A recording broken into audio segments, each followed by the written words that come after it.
यस्य स्वयं स्वभावाप्ति रभावे कृत्स्न कर्मणा तस्मै संज्ञान रूपाय नमोस्तु परमात्मने।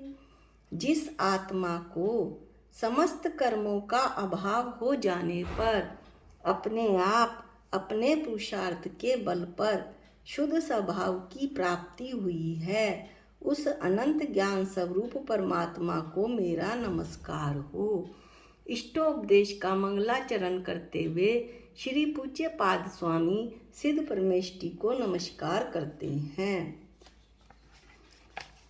और पिछले वीडियो में हमने कारिका 11 का अध्ययन किया था। आज हम कारिका 12 का अध्ययन करेंगे। अब शिष्य फिर पूछता है, शिष्य का तो काम ही पूछना है कि हे स्वामी, माना कि मोक्ष में जीव सुखी रहता है, किंतु संसार में भी यदि सुखी रहे तो क्या हानि है? कारण है कि संसार के सभी प्राणी सुख को प्राप्त करना चाहते हैं।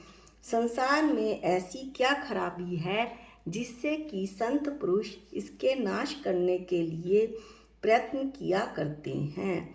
इस विषय में आचार्य पूज्य पाद स्वामी कहते हैं, विपद भव पदावर्ते पदी के वाति बाह्यते यावत्तावद भवन्त यन्या प्रचुरा विपदः पुरा।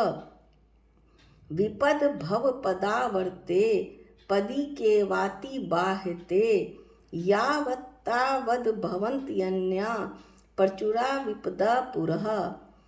भव पदावर्ते संसार रूपी पैर से चलने वाली घटी यंत्र में पदिका इव रहट के डंडे के समान यावत जब तक विपद एक विपत्ति अति बाह्यते समाप्त की जाती है, तावत तब तक अन्य दूसरी प्रचुरा बहुत सी विपत्तियां पुरः सामने भवंती आ खड़ी होती हैं।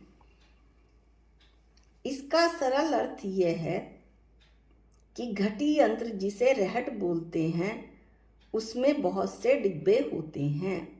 उनकी एक माला बनी रहती है जिसे बैल आदि के माध्यम से खींचते हैं, जो कुएं से पानी निकालने का कार्य करता है।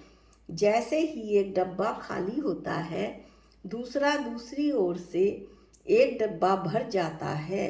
इसी प्रकार संसारी प्राणी एक विपत्ति से छूटता है और अनेक विपत्तियां सामने आकर खड़ी हो जाती हैं। अब इस श्लोक का पद अनुवाद सुने। भरे रीत ते कुछ भरते घट, तब तक यह क्रम चलता है। घटी यंत्र का परिभ्रमण वह जब तक रहता चलता है। इसी भांति भव सागर में भी एक आपदा टलती है।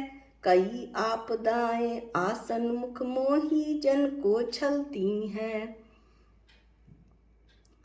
अब इस श्लोक की एक पिक देख लें ताकि यह हमें अच्छे से समझ में आ जाए। इसमें इस श्लोक को संस्कृत में और उसका पद अनुवाद और उस श्लोक का अर्थ तीनों चीज नजर आ रही हैं।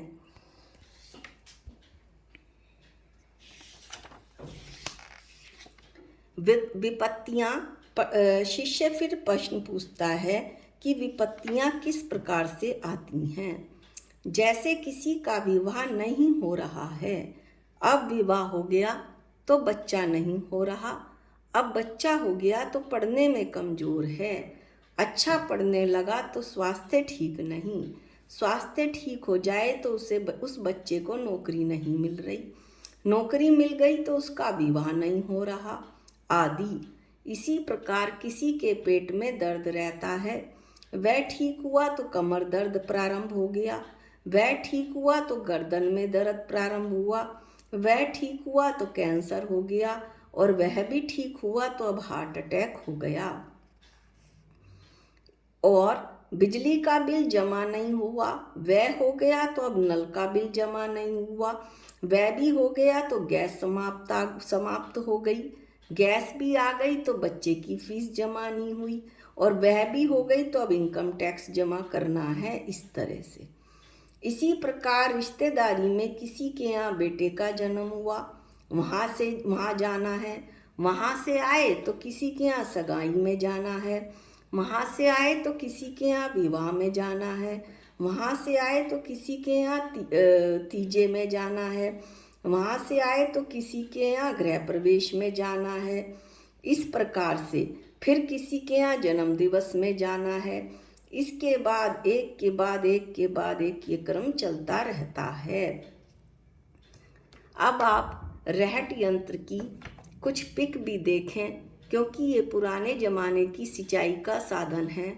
आजकल के जो युवा पीढ़ी है या और भी सुनने वाले हैं, शायद उन्होंने ये घटी यंत्र ना देखा हो।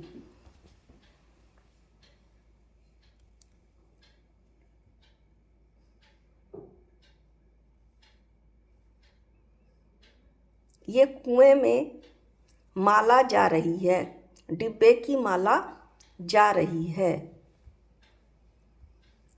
इसमें से जो पानी निकला डब्बे में से वो सिंचाई के काम आ रहा है, और यह है वो रहट यंत्र जो बैलों के द्वारा इसे खींचा जा रहा है और फिर कुएं में से पानी भरा जा रहा है।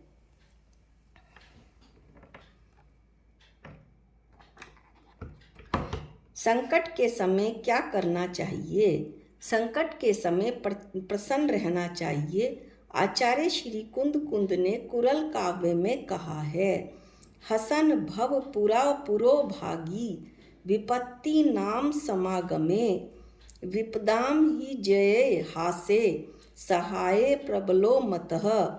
जब तुम पर कोई संकट आ जाए तो तुम हंसते हुए उसका सामना करो, क्योंकि मनुष्य को विपत्ति का सामना करने के लिए जो सहायता देती है वो सबसे ज़्यादा मुस्कान है।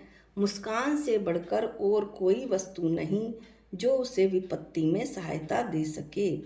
संकट किसके जीवन में आते हैं? संकट महापुरुषों के जीवन में आते हैं जो इन संकटों को झेल सकें, कायरों के जीवन में नहीं। संकट राम पर आया, रावण पर नहीं। संकट पांडवों पर आया, कौरवों पर नहीं। संकट सीता, अंजना, द्रौपदी पर आया, सामान्य महिलाओं पर नहीं। लोक व्यवहार में देखते भी हैं कि ग्रहण सूर्य और चंद्रमा को लगता है, तारे को नहीं।